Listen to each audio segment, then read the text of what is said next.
So the guy who told the world to eat raw cow balls, sun their private parts, and scream "liver is king" from the top of his lungs, yeah, that guy, just got exposed for using steroids and challenged Joe Rogan to a fist fight, got arrested and might be heading to actual prison. Let that sink in.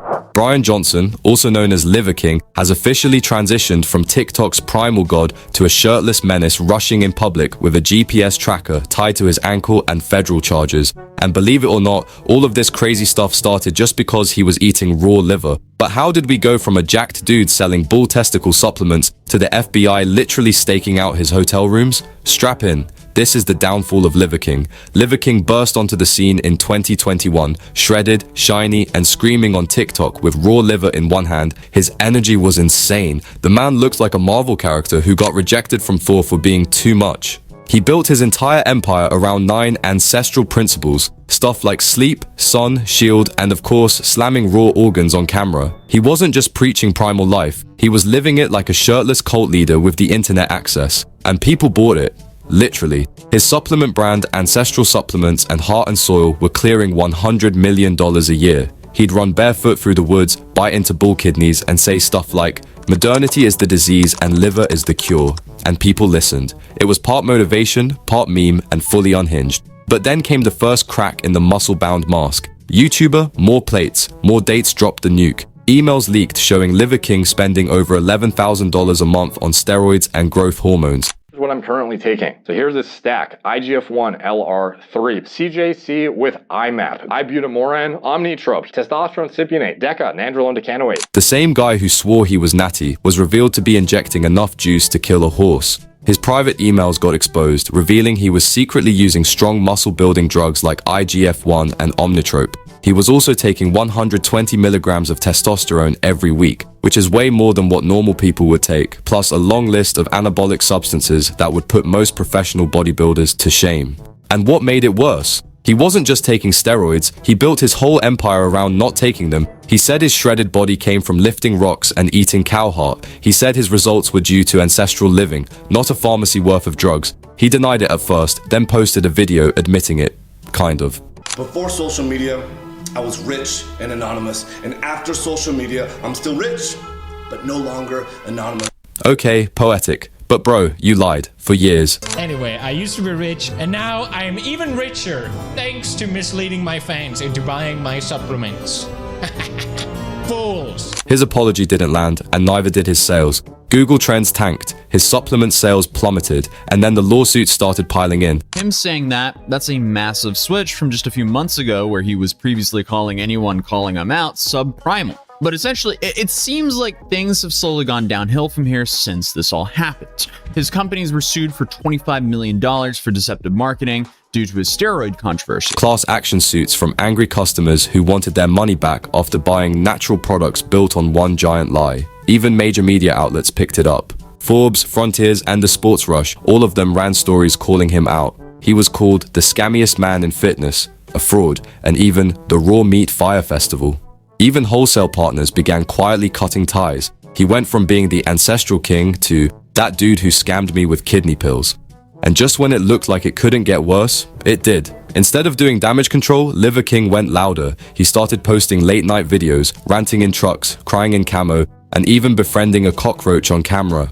The man went from slamming liver to talking to bugs like they were his therapist. Fans stopped cheering, they started worrying. Even on the Valuetainment podcast, hosts looked visibly uncomfortable as Liver King ranted like a man who had either found enlightenment or lost his last brain cell. He was no longer a brand, he was a cautionary tale with abs. And then came the incident. Liver King hopped on social media holding 2 gold-plated rifles, yes really, and publicly challenged Joe Rogan to a fight. Coming to Joe Rogan's town, Austin. I was here before you, Joe Rogan. It's Texas, that's my home. This week you probably might need to worry about me. Probably need to worry about Joe Rogan more. You've never come across something like this. Willing to die, hoping that you'll choke me out all week, Joe Rogan. So when I'm like, hey, anybody know my name? Liver King. Who am I fighting? Joe Rogan. And no, this wasn't podcast beef. This was cops might get involved beef. And they did. Despite Joe Rogan being a literal black belt who could fold most people like laundry, Liver King wasn't planning to train. No sparring, no prep, I just show up and fight. black belt in jiu-jitsu. Again, buddy, this is how you know he's not thinking clear. You can't fight. I know you think you're tough, but there's levels to that, and he might be a tough guy. And there's a lot of tough guys, and I know he walks barefoot and takes shits laying down and does enemas, and he's tough in his world. There's levels to toughness. Bro wanted to WWE his way into a felony, so he actually drove to Austin, checked into the Four Seasons, and sat there posting more chaotic content while the FBI, SWAT, and Austin PD waited outside his hotel for hours. This wasn't just social media drama anymore. According to reports, Johnson made direct threats that triggered a formal investigation. One of them came up to me in Vegas. Oh, really? Yeah, one of my security guards stopped him. He was like, I'm a producer for the Liver King. I'm like, what the fuck do you produce? What are you producing? Like, how many UFC events did he try and kind of like cozy up? He was front row at one of my shows in Vegas. Oh, damn. At the MGM. And then I saw him again at the Canelo fight. He was trying really hard to get on the podcast. And he's been trying really hard to get on now. He contacted a few friends of mine. Yeah, he told me he's trying to get on. Yeah, for what? For what? Say that more? Like, come on, this is dumb, man. This is a fucking, you ran a con game and you got busted. Yeah. And it's unfortunate that you feel terrible. I'm sorry you feel bad, because that's just what happens when you get caught. One hotel staffer claimed he appeared unstable, pacing the halls shirtless and muttering about honor and redemption. They thought he might be armed. He wasn't. He might not have been armed, but his whole career and image were completely over. He was arrested at 6 p.m. Mugshot? Devastating, shirtless, disheveled, and looking like the steroids had turned into sadness. For anything and everything. Because Joe Rogan, we don't have to make videos to pretend anymore. All of this is happening. We're coming to you. I've challenged you man to man to a fight. Bail was set at $20,000. Conditions: no firearms, no contact with Rogan, and a mandatory mental health evaluation. He reportedly told officers he had a divine mission to cleanse the earth of false prophets, whatever that means. Probably too many cold plunges, not enough therapy made him crazy. By now, Liver King had gone from selling primal vitality to being a walking red flag with a GPS monitor tied to his ankle. TikTok removed his live privileges. Supplement sales fell another 42%. Even Netflix, who had just filmed a documentary with him, leaned more into pity than power. The private equity firm that once backed his brands? Gone. His empire, once valued at over $100 million, now, analysts estimate it's down to $12 million and still falling. Still a lot. He might still have some money left, but not enough to reinvent himself after being humiliated, especially when even Alex Jones is calling him crazy. Yes, Alex Jones called Liver King crazy. Let that sink in. And the family? Oh, they were in the chaos too. His wife, Queen Liver, had always stood by him, but emails showed she encouraged him to keep lying.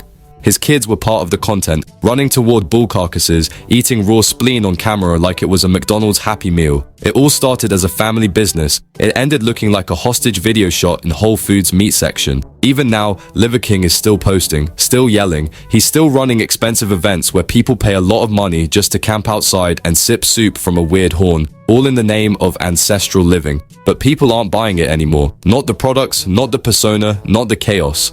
The stunts got louder, the lies stacked higher, and the fall was inevitable. Just 2 years ago, Liver King was the face of raw masculinity, a walking meme, a TikTok alpha.